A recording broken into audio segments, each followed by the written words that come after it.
Vous faites bien de suivre les programmes de la télévision Africa 7. Bienvenue dans ce nouveau numéro de votre émission Le Plaidoyer, qui reçoit aujourd'hui le professeur Harouna Coumba-Ndoffène Diouf, ministre conseiller. Alors ensemble, nous parlons de la politique élaborée par les pouvoirs publics, de la communication du gouvernement, de la transhumance et de l'avenir aussi de la coalition Benno Bokk Yakaar. Je rappelle juste que le professeur Harouna Coumba-Ndoffène Diouf est l'initiateur donc de ce mouvement vraiment qui, on peut dire, donc, a fusionné avec l'APR, l'alternative citoyenne en défense sous le réeau. Sans plus tarder, on va donc donner la parole à notre invité. Monsieur le ministre, bonsoir.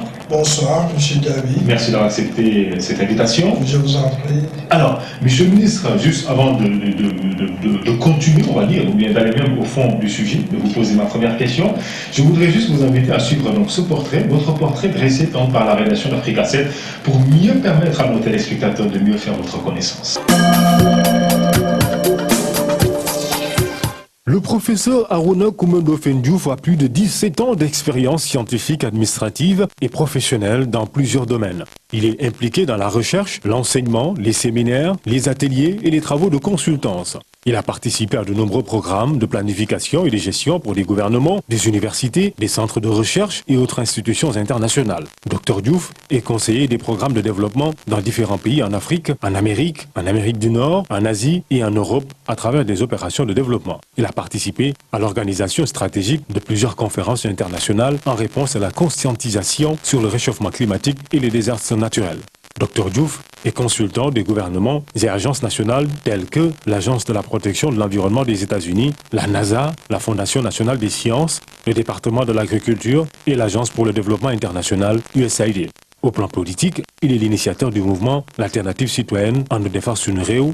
Il est aussi ministre conseiller en charge de l'environnement, des mines, de l'agriculture et de l'énergie. Le professeur Harouna Coumba-Ndoffène Diouf est désormais militant de l'APR, l'Alliance pour la République. Voilà, vous venez à l'instant de suivre le portrait de notre invité. Il s'agit donc du ministre Harouna Coumba-Ndoffène Diouf. Harouna Coumba-Ndoffène Diouf est maintenant militant de l'APR. Il va nous dire pourquoi aussi il a décidé tout simplement d'intégrer cette formation politique. On en parlera un peu plus tard, tout à l'heure. Mais d'abord, vous savez, l'actualité est dominée donc vraiment par cette opération de charme du gouvernement qui, depuis un certain temps, a décidé vraiment de communiquer, de beaucoup communiquer. Et le chef de l'État qui a dit que tout simplement que sa communication ou que la communication du gouvernement donc vraiment laissé à désirer. Donc on va poser cette première question à notre invité. Monsieur Diouf, comment voyez-vous un peu la communication du gouvernement? Elle peut être améliorée. En ce moment, nous avons des problèmes de communication qui doivent vulgariser les réalisations nombreuses du président en si peu de temps. Mais il faudrait d'abord voir le problème de ce manquement. Moi, je pense que le candidat avait une équipe pertinente de communicateurs, portée par des leaders qui avaient des expériences et de l'expertise dans le domaine de la communication et qui, quand même, ont su vendre le programme du président de la République Yoro Côté, le candidat, je parle toujours du candidat, et qui ont aussi su, de par leur génie, vendre le produit candidat Macky Sall à la nation sénégalaise. Alors pourquoi ça n'a pas marché? Alors, donc qu'est-ce qui s'est passé? Les Sénégalais avaient l'habitude de voir sur les plateaux, d'entendre à travers les antennes radio des porteurs du projet de société du candidat Macky Sall. Certains avaient la maîtrise du programme Yoro Côté dans des domaines bien précis que les jeunes Sénégalais avaient l'habitude d'entendre et qui avaient convaincu les Sénégalais de par leur façon de donner l'information, de présenter le candidat, de présenter le projet de société. Et qu'est-ce qui est arrivé après? Aussitôt le candidat élu président de la République, on a vu une rupture par rapport à ce modèle de communication qu'il avait en tant que candidat, en ce sens qu'on ne voit plus les communicateurs qui avaient vendu le candidat et son programme au Sénégal. Est-ce que ce sont les mêmes qui sont toujours au pouvoir? Ce sont les mêmes qui sont au pouvoir, mais quand le candidat est devenu président de la République, il a donné d'autres rôles, d'autres engagements à ceux qui portaient sa communication. Donc ça, c'est la première fracture. La première fracture dans la communication du président n'est tout autre que le fait que ces porteurs de sa communication quand il était candidat ont disparu quand il est devenu président de la République. Et pourquoi ces porteurs ont disparu? Parce que certains ont été confiés des responsabilités qui ne leur permettaient plus de faire la communication ou de porter le programme du président. En l'occurrence, je peux en citer Seydou Gueye par exemple, qui était le porte-parole de l'APR et qui gérait la communication. Mais qu'il est toujours là, il est toujours le porte-parole. Mais il gérait la communication du candidat. Quand le président est élu, il a changé. Seydou Gueye, il est devenu secrétaire général, mais adossé simplement au dossier du parti. Et que le président de la République ait choisi un autre conseil en communication. Ça, c'est une rupture. Vous voulez dire que les conseils choisis par le chef de l'État ne sont pas à la hauteur? Ah mais s'ils étaient à la hauteur, est-ce qu'on aurait ce problème-là? Donc, je pense qu'il y a des choses à rectifier. Donc ça, c'est la première fracture, ce changement. La deuxième fracture est du fait que on avait porté un programme, le projet de société du candidat, c'était le Yoon Yokkouté, qui est devenu le plan Sénégal émergent, ou qui a été moulu dans ce grand plan d'avenir qui est le plan Sénégal émergent. Donc, est-ce que ces nouveaux responsables de la communication du président maîtrisent d'abord le plan Sénégal émergent? Parce que nous, quand on était communicateur du candidat avec son programme Yoon Yokkouté, on a maîtrisé le programme Yoon Yokkouté. Parce que quand il y a parce que nous étions fait ce qu'il peut, ça devient très grave. Et ça, c'est grave, parce que c'est des gens, et j'en suis sûr qu'il y a entre eux des gens qui n'ont jamais lu le Yoon Yokkouté du président de la République. Encore moins maîtriser le plan Sénégal émergent. Donc ça, c'est la deuxième fracture. Et je pense que c'est des choses qu'il faut déjà rectifier. Mais heureusement que le président lui-même il communique très bien. Heureusement. Mais je pense que dans la répartition des fonctions, il devrait revoir la copie d'assignation de certaines responsabilités à des gens d'abord qui connaissaient. Parce que qu'est-ce que c'est le plan Sénégal émergent? C'est une continuation. Nous avions porté un programme, un projet de société pour le candidat. Parce que nous n'avions pas les affaires. Nous sommes venus aux affaires, on a vu la réalité. C'est normal et logique qu'on ajuste notre programme de société du candidat aux nouvelles réalités du pays. Mais pensez-vous réellement que le chef de l'État, concernant un peu sa communication, quand il dit vraiment qu'il peine beaucoup vraiment à bien communiquer, c'est-à-dire qu'au niveau du gouvernement, la communication peine, mais pour beaucoup, ça a été fait à dessein. C'est-à-dire, qu'est-ce que le fait qu'il va jusqu'à avouer que bon, sa communication avait un problème. Vous savez, nous avons un pays... Certains disent que c'est de communication, d'autres disent que non, pas du tout, il l'a fait exprès. Vous savez, nous avons un président démocrate et qui peut convaincre, mais aussi qu'on peut convaincre. Il est juste et loyal. Et en tant que personne comme vous et moi, c'est certain que s'il voit des failles, sans les critiques, lui-même, il reconnaît que sa communication fait défaut. Bon, c'est pas parce qu'il veut quelque chose derrière, comme on dit qu'il veut tuer son chien, l'accuse de rage. Ah mais non, vous savez, il a dépassé cette dimension quand même de pouvoir accuser avant de prendre des décisions. Le président est souverain dans ses décisions. C'est le président de la République. le chef de toutes les institutions du pays. Il n'a pas à hésiter s'il doit limoger quelqu'un ou quoi. Ce n'est pas à travers des points de presse qu'il va dire ce que... Quand même. Est-ce qu'il n'était pas en train de préparer un peu l'opinion pour le dire? Pourquoi forcément un remaniement quand même. Parce que vous avez vu, ma communication, ça ne marche pas. Les choses... Changer la communication peut ne pas être simplement changer les porteurs de ces responsabilités. Comment doit-il faire dans ce cas pour rectifier le tir alors? Moi, je pense que d'abord, il a instruit le gouvernement à aller devant l'Assemblée nationale où devraient se passer les débats politiques. L'Assemblée nationale, c'est le lieu où devraient se passer les débats politiques. Ce qui soulagerait un peu notre société qui devrait s'atteler à sa vraie mission qui est le travail.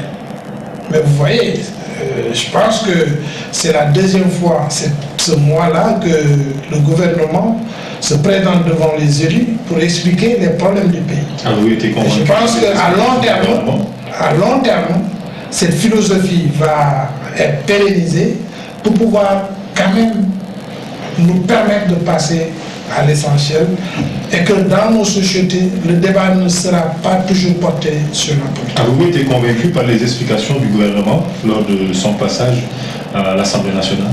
Enfin, le format est à saluer. C'est ce qui se passe dans les pays souverains, les grandes démocraties. C'est ce qui se passe là-bas. C'est normal que les élus qui représentent toute la nation aient au moins des questions et des réponses qui sont délivrées directement par les responsables, c'est ce qu'on appelle les managers de l'administration. C'est normal. Donc je pense qu'il faudrait essayer de voir. La communication du président va s'améliorer dans les années à venir. En ce sens qu'on a transposé maintenant le débat politique dans l'hémicycle, et c'est sa place réelle. Il y aura une prolifération de sorties des responsables de l'APR, de son parti au pouvoir, et qui seront à côté de ses alliés de Benno Bokk Yakaar, qui vont vulgariser les réalisations du président à la base. Donc je pense que cette stratégie de permettre aux managers de l'administration de s'exprimer devant l'hémicycle des élus et aussi de pousser ou d'encourager les responsables de l'APR à descendre à la base et de porter les mêmes informations partout, à travers toutes les sphères sociales de nos communautés, de nos communes, de nos villages, de nos quartiers. Je pense que c'est ça qui va faire que dans les jours et mois à venir, on va quand même assister à une légère amélioration dans un premier temps et qui certainement va devenir meilleure dans 2 ou 3 ans. Mais pour tout cela, il faudrait vraiment une bonne coordination. Et vous pensez à qui? À Seydou Gueye, comme il a été pour votre candidat, Macky Sall? Enfin, Seydou Gueye est bien. C'est son métier. Il a de l'expérience politique dans la vulgarisation, la présentation d'un candidat, du président, de ses réalisations. Il est bien pour ça. Donc vous voyez à ce poste. Et je pense que, enfin, c'est pas moi qui choisis, mais je sais que quand même, un gars comme Seydou Gueye est vraiment l'homme qu'il faut pour essayer d'amener une solution à ce gap de communication présidentielle. Que dites-vous alors des autres qui faisaient partie du pôle de communication et qui étaient tout le temps sur les plateaux pour accompagner le candidat? Ah, mais il avait comme leader Seydou Gueye, parce que c'était le capitaine d'équipe. Et je pense que si on a réussi durant la campagne électorale à vendre le produit président et son projet de société Yoonu Yokkute, c'est toute une équipe qui a coordonné ses efforts dans la réussite quant à la présentation, quant à convaincre même la masse sur le bon choix du président de la République de son programme. Y a-t-il urgence? Urgence, c'est-à-dire? C'est-à-dire que Macky communique rapidement ou soigne sa communication d'ici 2017, évidemment. Vous savez, nous avons un président qui a un style différent. Le président, il prend son temps dans toutes choses. Et c'est comme ça qu'il est, naturellement. Il prend son temps. Il ne se précipite pas pour essayer d'apporter des changements immédiats. Il peut prendre son temps, ça peut durer des mois, des années, mais c'est son style. Et ça l'a réussi, parce que jusqu'à présent, avec nous qui sommes ses collaborateurs, nous apprécions quand même cette qualité d'homme d'État qu'il est d'abord, avant d'être un homme à la tête de notre nation. Mais quand il va jusqu'à dire que sa communication vraiment faisait défaut, alors moi je me dis qu'il y a urgence quand même parce qu'il est à la recherche d'un second mandat. Il faudrait donc bien communiquer pour pouvoir convaincre les électeurs. Ah mais c'est ce qu'il a commencé à rectifier en envoyant son gouvernement tous les mois devant les élus. Ça c'est un premier pas qu'il faut saluer. Le Sénégal aujourd'hui, par cet acte, se place à la dimension des grandes démocraties. Vous partez à Londres, hein, la chambre des élus, vous verrez que le gouvernement, chaque semaine, envoie quelqu'un pour expliquer les problèmes. A-t-il des hommes qu'il faut à la place qu'il faut, surtout dans le gouvernement? Est-ce qu'un gouvernement a jamais eu les hommes qu'il faut à la place qu'il faut dans le monde? Il n'y a que les États-Unis où le poste de ministre est un poste qui passe à un appel d'offres. C'est comme ça que leur constitution a ficelé la position du ministre. Ce qu'on appelle le secrétaire d'État aux États-Unis, il faudrait être le meilleur dans sa discipline, de par son expérience, de par son éthique même, son intégrité, pour être promu à cette position de ministre aux États-Unis, appelé secrétaire d'État. Et vous voyez, quand le président Obama a pris le pouvoir, son premier ministre du budget, il avait 35 ans. C'est parce que c'était un érudit de la finance. Il a fait, de par son parcours éducatif, des choses qui l'ont amené à avoir le profil du meilleur financier des États-Unis à cette époque. Il a été recruté. Et pour vous dire que cette position n'impose même pas aux bénéficiaires d'être un politicien, après la maison blanche, quand il finissait son travail, il allait jouer au PS4, PlayStation 4, etc. C'était sa passion. Et pourtant, il a réglé le déficit. Quand le président Obama a pris le pouvoir, il avait un déficit de 80 trillions de dollars. Que ce jeune homme a ramené en moins d'un an à la moitié. Et l'année qui suit, presque à un tiers du déficit. Donc je pense que si un jour le Sénégal va atteindre, si les hommes d'État sénégalais vont atteindre cette dimension de pouvoir choisir le meilleur du fils du pays, et nous l'aurons. Donc vous appelez à une dépolitisation de l'administration? Dépolitisation de la position du ministre. Parce que nous avons une copie française. Et c'est malheureux que jusqu'à présent, nous copions tout de la France. Notre constitution, notre constitution est copiée de la France, notre système éducatif est copié, etc. Bon, si nous faisons cette rupture, pour pouvoir, ce n'est pas dangereux, ou ce n'est pas quand même méchant de copier, mais il faut copier le meilleur modèle. Il y a des modèles aujourd'hui d'administration qui ont donné leurs fruits. Le modèle américain a donné ses fruits. Pourquoi? Parce que si la position du ministre aujourd'hui était mise en appel d'offres, mais vous verrez des fils du Sénégal qui viendront sortir le Sénégal de ces problèmes actuels. Et ça existe. Vous en avez parlé au chef de l'État puisque vous êtes un de ses conseillers? Ah mais il le sait. Tout vous a-t-il répondu? Ah non, attends. Moi, je vais jamais vous dire ici, en télévision publique ce que je parle avec le président. Je suis quand même un homme d'État et je suis son conseiller spécial. Donc je suis soumis à certaines règles éthiques. Alors donc c'est ça. Peut-être un jour nous arriverons, et je pense que si vous voyez même le modèle administratif du nouvel gouvernement, vous verrez des efforts qui ont été entrepris. Alors, est-ce que vous avez...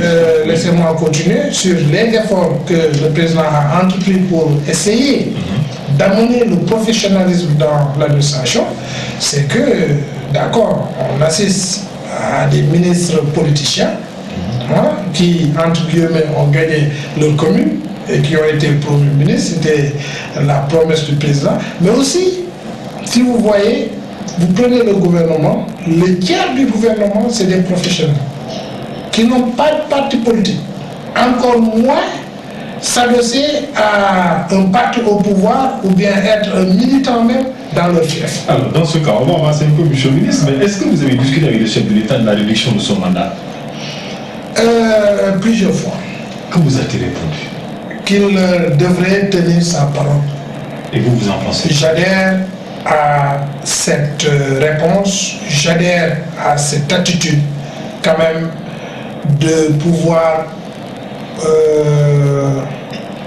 promouvoir les valeurs ancestrales. Mbaye Ndiaye, El Hadji Mame Boye Diao, Moustapha Cissé Lo, entre autres, ils le font ne sont pas d'accord. Ils le font à leur compte. Ils ont des arguments qu'ils défendent. Parce que, voyez-vous, je vais vous dire honnêtement, Oui, allez-y. le président ne m'a pas consulté. Encore moins me demander mon avis quand il faisait sa déclaration de réduction. C'était personnel.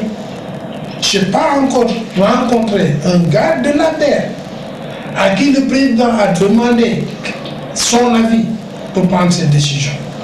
Et pourtant, le mandat ne lui appartient pas. Nous avons tous combattu pour le mettre aujourd'hui au pouvoir. A-t-il le droit, alors, dans ce cas, de prendre cette décision seule? Et c'est pourquoi maintenant, c'est ce qui amène la polémique. Parce que s'il avait suivi les règles du militantisme en portant au niveau de ses alliés politiques sa décision de le mandat, je pense qu'on n'aura pas aujourd'hui un tel débat dans l'arène politique. Mais c'est un homme comme vous et moi. Un dictateur. Écoutez, le président, quand même, de par son style, ne peut pas être un dictateur. Mais c'est un homme comme vous et moi qui, peut-être, a fait une erreur, ou bien en voulant bien faire, parce qu'il faut se replacer à la philosophie de l'époque. C'est-à-dire qu'il faut se replacer dans l'histoire au contexte qui lui a fait dire comment dirais-je, cette décision. C'était une promesse de campagne. Hein? Non, attends, au-delà des promesses de campagne, oui. On avait déjà un premier régime de Senghor qui a fait 20 ans, 19 ans et 20 ans, 40 ans du PS. Il y a Abdoulaye Wade qui était venu et qui voulait continuer son mandat. Ce n'est pas été la lutte du M23. Ce n'est pas été la journée du 23 juin, ce n'est pas été le dynamisme et le patriotisme, l'unité qu'ont fait les Sénégalais derrière cette lutte de ne pas quand même encourager une monarchie dans notre pays et tous les sacrifices qui s'en sont suivis.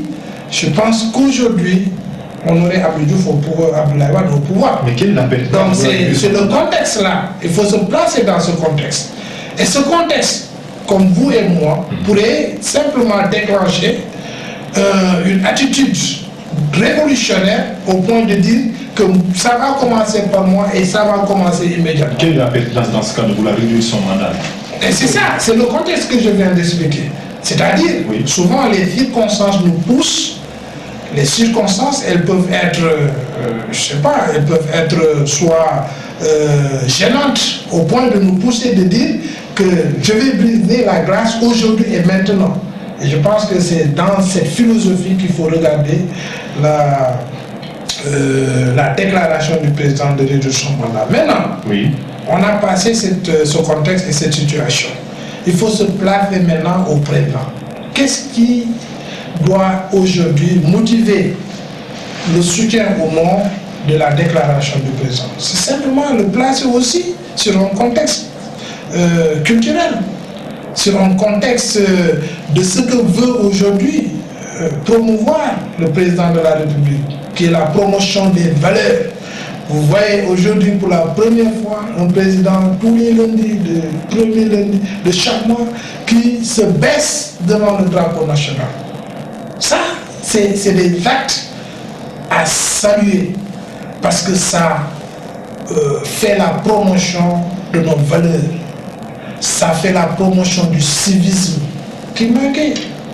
Nous avons assisté à une dégradation du tissu social du Sénégal, qui a perdu ses valeurs dans le régime passé. Aujourd'hui, si on voit un président qui fait des efforts pour nous ramener à ces valeurs, si on place le contexte de tous ces efforts déployés par le président pour ramener les Sénégalais à avoir un civisme, à être des hommes intègres, à être des démocrates, des loyalistes, des gens qui respectent le bien commun et qui respectent la République, je pense qu'il ne faut jamais, même penser de soutenir le président à se dédire. Parce que toutes nos luttes étaient centrées dans le Wawahed de donc on ne peut pas sortir un président qui n'a pas été soutenu par la nation simplement à cause de son Wawahed et aujourd'hui supporter un président vers cette dédition. C'est une contradiction. Justement, quand même, un constitutionnaliste, en l'occurrence Mounouloussi, qui dit en fait qu'il ne voyait pas la pertinence d'aller vers un référendum avec, bien entendu, cette réforme des institutions, qui, on s'en souvient, les travaux avaient été donc dirigés par le professeur Ismaël Madian Fall et l'autre Amadou Makambo, entre autres. Vous, quel est votre avis, votre appréciation par rapport à cela? Lui, il dit vraiment qu'il faudrait peut-être un référendum, mais étudier juste la question donc du mandat du président de la République. Est-ce qu'il faut réduire ou pas? Vous savez, ce problème a été tranché lors de la dernière tournée économique du président dans la région de Nioro, Kaffrine, etc. Le président a dit que c'est un problème juridique. Moi, je ne suis pas un juriste. Encore moins, lui, le président n'est pas un juriste. Et il dit au temps opportun qu'il va poser ce problème à des constitutionnalistes, à des gens qui sont qualifiés pour apporter des solutions, des réponses à nos questions juridiques. Nous n'avons pas appris d'aucune ambiguïté, parce que c'est à cause de ces institutions qu'on a connu des alternances au Sénégal. Mais justement, donc redonnons à ces institutions quand même le travail de nous apporter, de nous éclairer sur des déclarations qui aujourd'hui vraiment divisent le pays. Donc je pense qu'au moment opportun, nos juristes qui sont des constitutionnalistes, qui sont des hommes de droit, qui ont appris, maîtrisé et qui ont eu l'expérience et l'expertise de leur fonction dans le domaine du droit, je pense qu'il appartient à ces derniers de nous éclairer et nous n'accepterons que le produit de leur réflexion. Êtes-vous un peu inquiet avec le silence de vos alliés de Benno Bokk Yakaar qui jusqu'à présent ne se sont pas encore prononcés ou ne se prononcent pas contre des membres de l'appel sur la réduction du président de la République? Vous savez, la courtoisie militante nous impose quand même d'avoir du respect envers nos alliés. Mais nous vivons un monde démocratique. Le Sénégal, c'est un pays démocratique. Donc, je pense qu'il appartient à tout citoyen, au moment où il veut et à la place où il veut, de faire sa déclaration individuelle. Donc, on ne les impose pas, on ne les pousse pas, on ne leur demande même pas. Est-ce qu'il y a des partis qui jouent franc jeu? Parce que on pense qu'il y a des partis qui ne jouent pas franc jeu comme le parti. Vous savez, le franc jeu, même le militant de l'APR, son franc jeu ne peut pas être validé par ses déclarations ou ses non-déclarations, par ses attitudes ou non. Il n'y a que l'urne.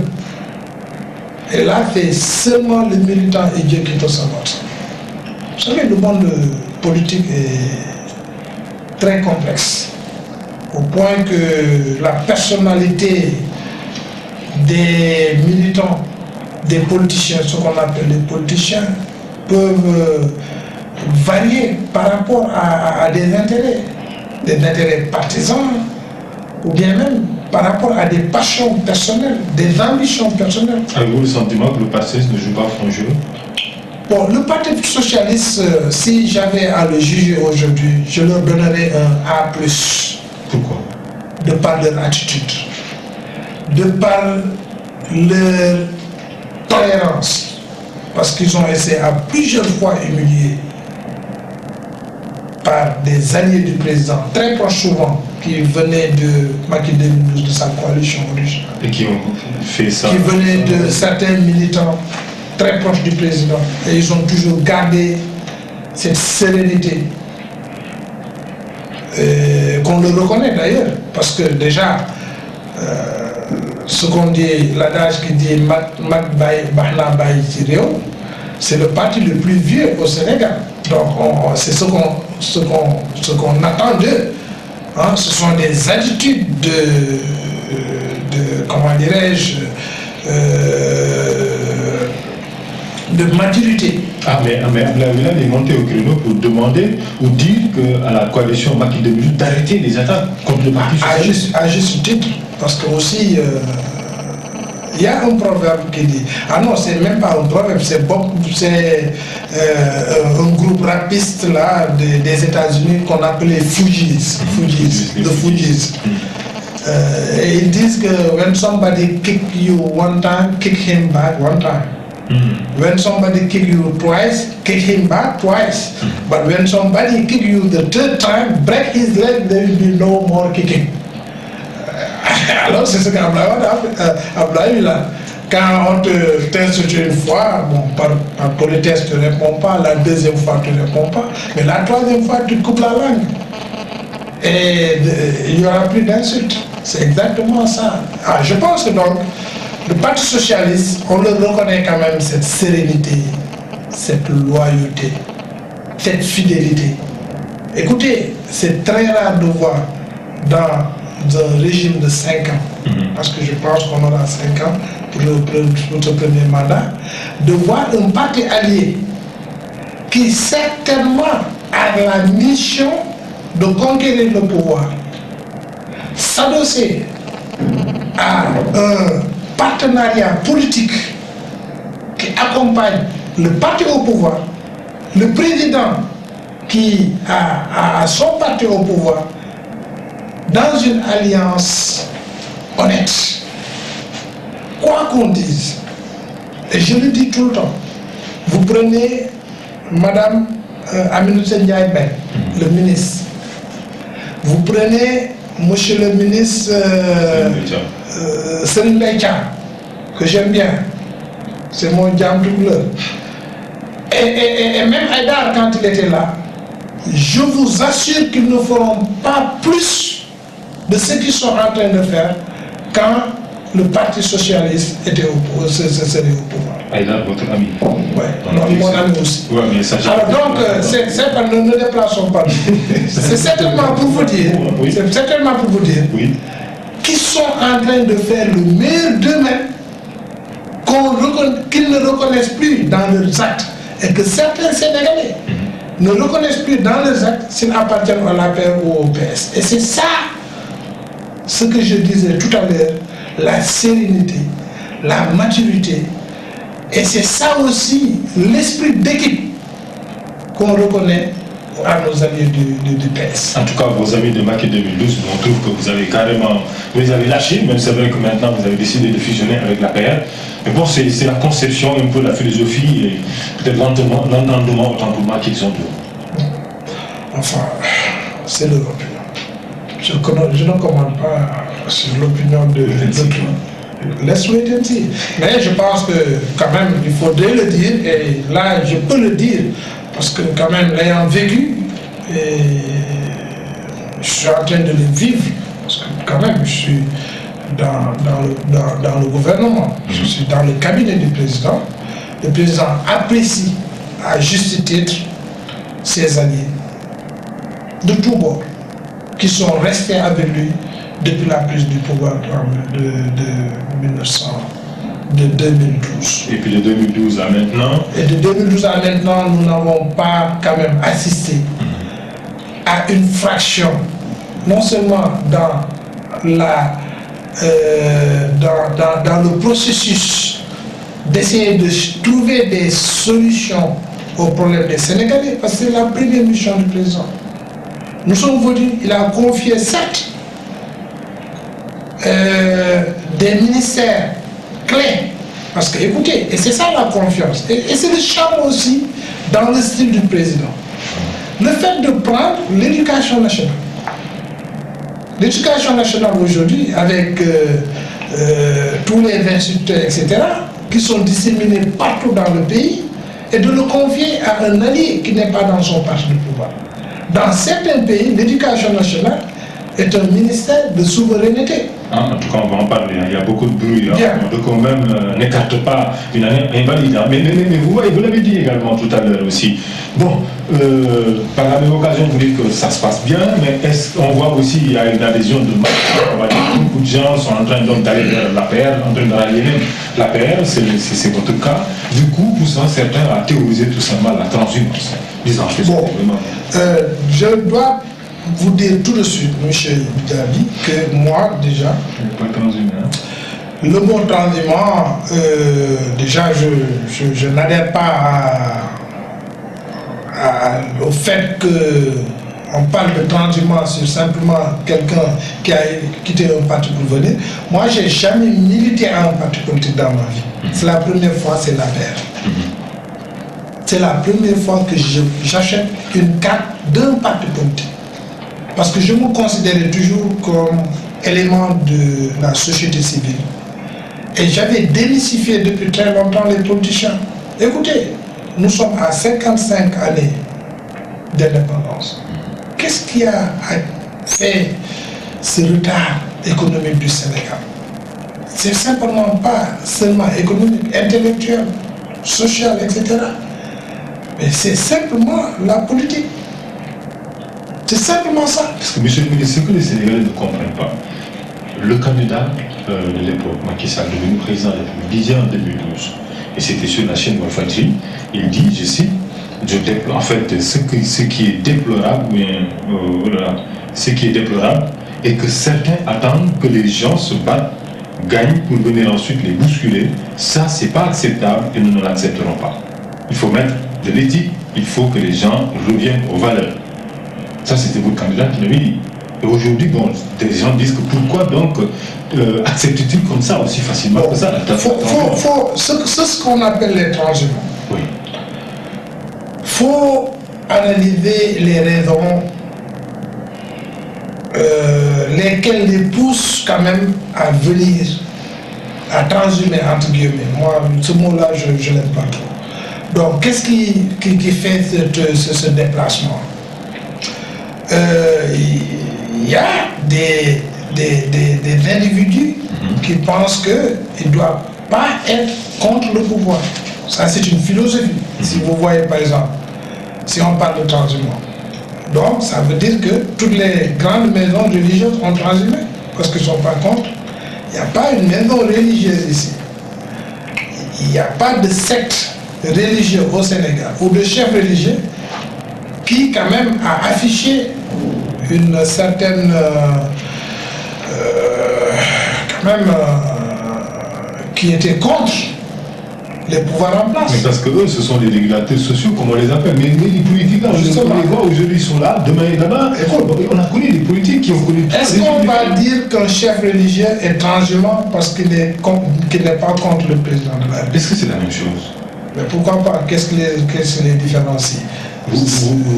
Qu'est-ce qui les différencie? C'est ce que vous parlez de transhumants. Ces gens que vous taxez comme transhumants, c'est des porteurs de voix qui ont des militants. Comme les chefs de religion ont leurs disciples, leurs militants croient en eux à la même dimension, sinon plus. Parce que vous avez vu des militants qui sont prêts à donner leur vie pour leur leader. Vous pensez que ces personnes peuvent vous apporter quelque chose? Non, écoutez, moi je ne suis pas à la réflexion, est-ce qu'ils peuvent apporter ou non. Je suis à la comparaison. Et au finish, je voudrais qu'on pense un peu sur cette appellation qui est très, je ne sais pas, qui porte beaucoup de préjudice quand même aux gens qui veulent simplement venir s'adosser et accompagner un président qu'il croit qu'il fait, qu'il amène le pays. Mais c'est le jeu politique, il sait bien que les démocrates sont ensemble, les socialistes sont ensemble, la gauche en fait d'une manière générale, on va les socialistes, tout ça, encore sont ensemble, les libéraux sont ensemble, peut-être les démocrates aussi, bon c'est la même chose, c'est la même famille.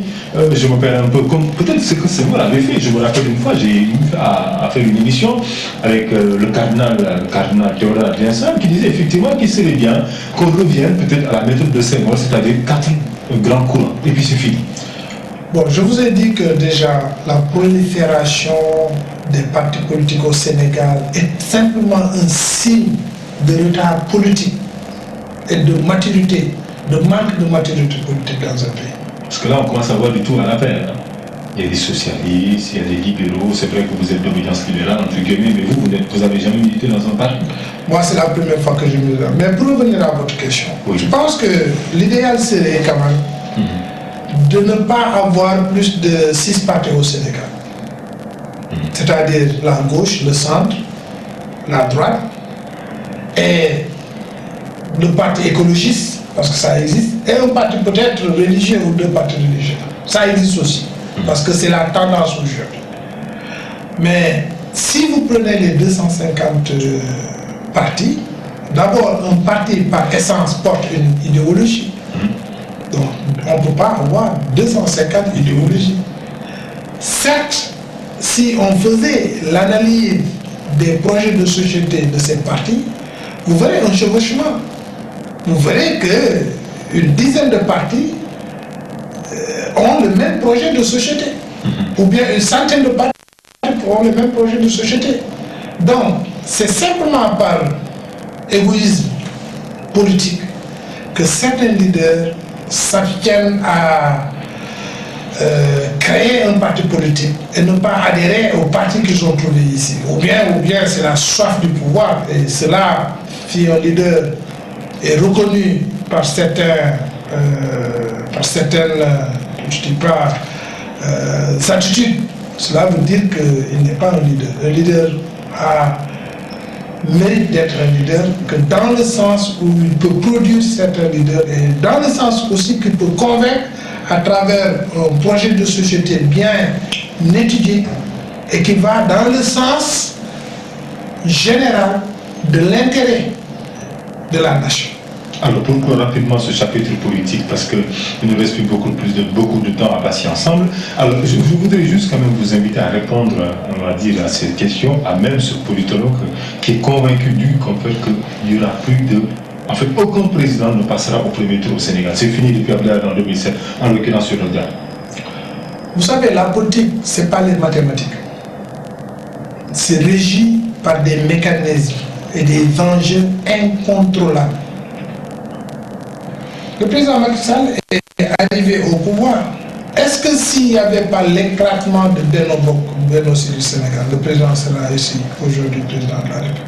Est-ce que c'était prévu? La création de Benno Siggil Sénégal.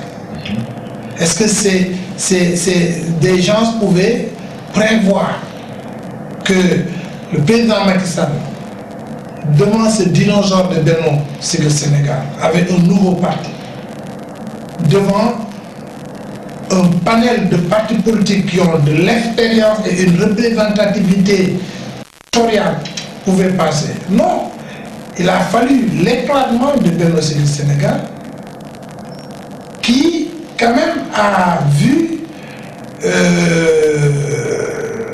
le président, le candidat Macky Sall commencer à recevoir des gens qui venaient de tous bords. Donc vous espérez un éclatement de Benno Bokk Yakaar peut-être pour pouvoir mieux, on va dire, récolter les suffrages? Ah non, non, c'est-à-dire je réponds par rapport à votre première question. Tout à fait, je vois. Votre première question, c'est simplement vous dire qu'il y a tout le temps des enjeux qui ne permettent pas de faire des comment dirais-je, des prédictions par rapport à certains faits. C'est les enjeux politiques. Ils sont complexes. Donc, dire qu'un président passera au premier tour ou au deuxième tour ne dépendra que de ses aléas politiques. Donc, je pense qu'il faudrait quand même se garder de faire certains pronostics simplement par tâtonnement ou bien par fantaisisme, hein, pour pouvoir dire de façon comme ça, justement affirmative, hein, que le président ne peut pas passer au premier ou au deuxième tour. Tout dépendra la veille de l'élection, le climat et l'ambiance politique qui se dressera devant, qui se dessinera devant l'arène politique. Est-ce que vous prêtez une oreille assez attentive quand même à vos adversaires politiques? Je veux dire, à Dakar, il y a Khalifa Sall. Allez au centre, à Thiès, par exemple, on a Idriss Seck qui est là-bas. Allez, vous, c'est pas le grand amour. Il y a Ziguinchor, Abdoulaye Baldé. À Saint-Louis également, Mansour, comment s'appelle, Anifan Braya, qui risque de s'allier avec Cheikh Bamba Dièye. Vous voyez un peu, est-ce que vous avez un peu étudié tout ce maillage-là? Et puis vous n'êtes pas très représentatif aussi, on va dire, dans l'est du pays, à Kédougou, tout ça. Écoutez, on ne connaît même pas ce qui est le responsable. Aujourd'hui, nous ne présentons aucune inquiétude par rapport à la, d'abord, dimension politique de l'APR à gagner dès le premier tour les prochaines présidentielles. Je vais vous dire, pourquoi? Si on fait un étalage, un portrait même des potentiels candidats, en commençant par Karim Wade, c'est un potentiel candidat, c'est le candidat du PDS. Mais le PDS avait 35% au second tour. Où sont ces 35%? Certes, ce n'est pas tout le monde qui a transhumé entre guillemets, mais il reste aussi des militants. La massification est toujours à l'ordre du jour, bien qu'on prévoit certains éclatements, mais cela ne va pas minimiser que c'est un grand parti qui a des militants engagés et qui sont prêts à suivre le mot d'ordre de voter pour leur candidat. Vous prenez le candidat du PDS qui n'a pas su gagner sa mairie. Vous prenez Khalifa Sall. On parle de Khalifa Sall. Mais les gens ne se rendent pas compte. Si je vais vous dire une chose, c'est tout à fait le contraire. Ah bon, qui n'a pas accepté vraiment le fait que Mini est perdu, hein? C'est tout à fait le contraire. Pas digéré ça. Je vais vous faire quand même une analyse scientifique d'abord de la situation de l'électorat des dernières locales. Si vous prenez en termes de suffrage, Khalifa Sall peut avoir dans les 19 communes gagné les 16 communes, mais tous les vainqueurs de ces 16 communes sont suivis par qui? Le deuxième temps. Vous prenez par exemple, vous prenez les Parcelles Assainies. Le deuxième, c'est du camp présidentiel. Le troisième, c'est du camp présidentiel. Le quatrième, c'est du camp présidentiel. Vous prenez à Biscuiterie, là où j'étais. Le deuxième, c'est du camp présidentiel, Benno Bokk Yakaar. Le troisième, du camp présidentiel. Le quatrième, du camp présidentiel.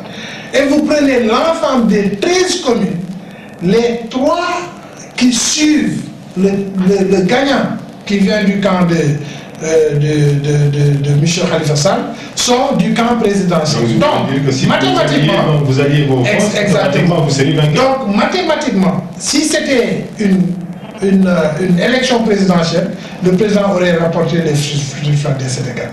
Comment, dans ce contexte, vous pouvez penser que Khalifa Sall se met dans l'esprit une minute qui peut gagner Dakar lors d'une prochaine élection sénatoriale? Ça, c'est un. Deuxièmement aussi, en termes d'expérience politique, je parle surtout en termes de terrain. Vous prenez le candidat Khalifa Sall, mais il n'est pas connu à Rufisque, encore moins à Mbelakhen, encore moins à Sédhiou, Vous parlez des gens de Cré. Moi, je viens de faire une tournée politique à Sénou. Et les gens ne connaissent même pas ce qui se passe à Dakar. Ils ont leurs leaders locaux, ils ont leurs réalités locales, etc. C'est encore le monde qui gagne Dakar, gagne des élections. Ce monsieur, vous voulez le mettre en compétition devant un président qui a sillonné tout le Sénégal 3 fois de suite et qui a fait plus de 4300 villages. Que les gens se connaissent, pas de nom, mais physiquement. Moi, j'ai été charmé quand j'étais à Diamakouta ou à Dalia, que les gens m'ont dit qu'ils ont serré la main à le président actuel.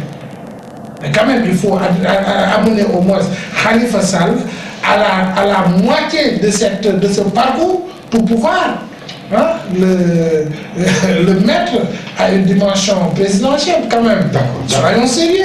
D'accord. Maintenant, on va avoir 5 minutes pour terminer. Alors, monsieur le ministre, pour conclure sur ça, oui. je ne vois pas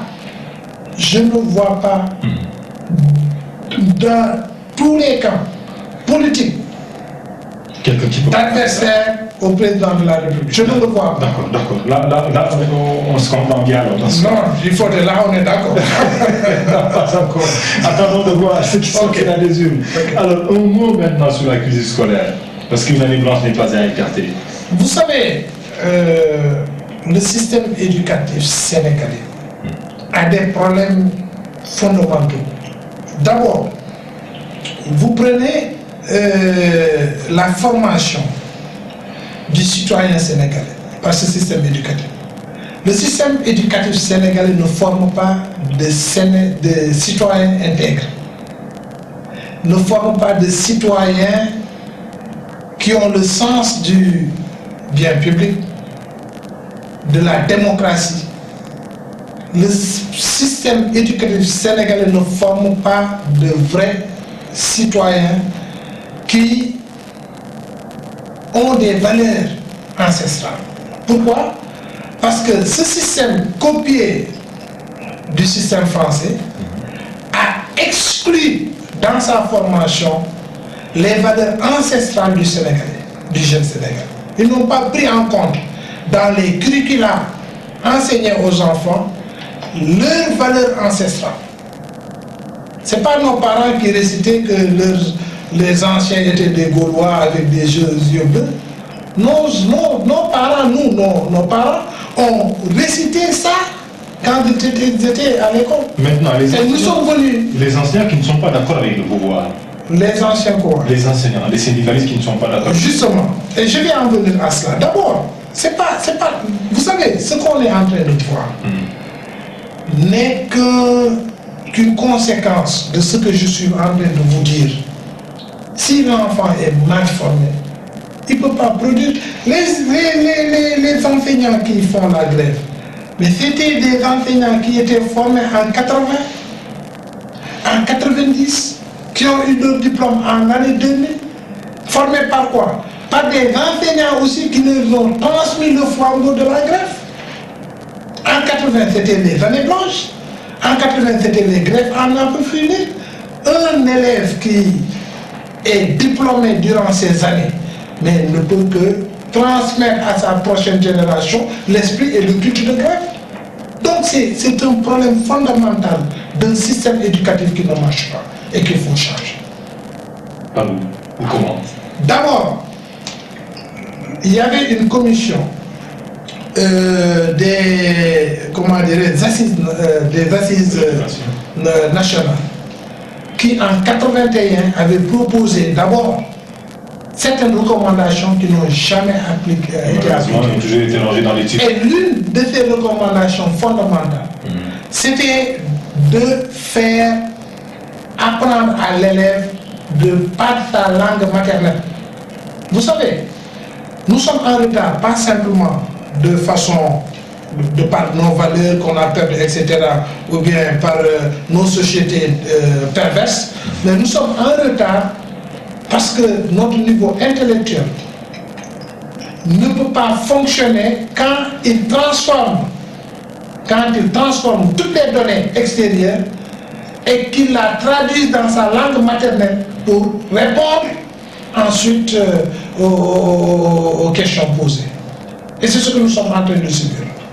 Alors, et même en Europe, la Convention de Vienne en 1981 avait recommandé à tous les États européens de faire apprendre leurs enfants dans les langues minoritaires, qui étaient les langues maternelles. Absolument. Ce qui a été repris par l'Assemblée de l'Europe, l'Assemblée parlementaire de l'Europe en 1993, qui a fait des institutions, c'est même au-delà des recommandations, et de dire qu'à la maternelle et à l'élémentaire, que l'enfant devait obligatoirement apprendre à travers ces langues. C'est juste que vraiment on est rattrapé par le temps. Et mais c'est ça. Nous avons le plaisir de discuter avec vous. Et j'aimerais juste quand même pour le dernier mot de la fin, vraiment que vous puissiez dire quelque chose sur cette tragédie qui s'est passée il y a quelques jours, vraiment, en Méditerranée, avec plus de 1000 morts, les Africains. C'est-à-dire que les pouvoirs africains ont échoué. Non, c'est pas ça. C'est une crise mondiale. Ça s'est passé en 1929. Il y avait de l'exode, un grand exode de tous les pays. Les rues vers des Italiens vers l'Amérique, des Européens vers l'Amérique, qui s'est passé après la Seconde Guerre mondiale, c'était aussi la même chose. On avait de grands accidents, de grands bateaux qui avaient chaviré. Hein, le Titanic, par exemple, le bateau de Titanic, par exemple, est une illustration que durant ces grands exodes qui sont causés, qui sont les conséquences d'une situation économique très, très délicate, les gens se bougent. Donc je pense que la résolution de ce problème, c'est simplement que tous les États africains et tous les États du monde s'entraident au point de trouver des solutions à cette crise qui est très sévère partout, et c'est partout. Donc ce n'est pas simplement les Africains, c'est les Espagnols en Amérique du Sud, c'est l'Europe de l'Est qui veut venir vers l'Europe de l'Ouest en Europe, etc., etc. Donc je pense que si de façon générale tous les États s'adossent, adhèrent à une politique commune pour essayer de résoudre les problèmes du monde, je pense qu'on va avoir moins de périls comme ça. Et vraiment, je présente mes condoléances à toutes les familles qui ont perdu le sien durant ces tragédies. Et je pense que si, dans les années à venir, on s'attelle à vraiment essayer de développer nos pays, on aura un monde où il fait plaisir de vivre. Absolument. Je vous remercie. Je vous remercie. Je rappelle juste que vous êtes ministre conseiller, vous êtes rattaché au cabinet du président de la République. Il est question aujourd'hui de parler vraiment de la communication du gouvernement, de parler aussi de la transhumance politique, de parler aussi de la coalition Benno Bokk Yakaar, de la crise scolaire, et bien entendu de cette tragédie qui s'est passée en Méditerranée il y a juste quelques jours. Merci infiniment à vous, Harouna Coumba Ndoffène. Merci également à vous, les téléspectateurs de la télévision Africa 7. C'est la fin de votre émission Le Plaidoyer qui vous retrouve dans une semaine.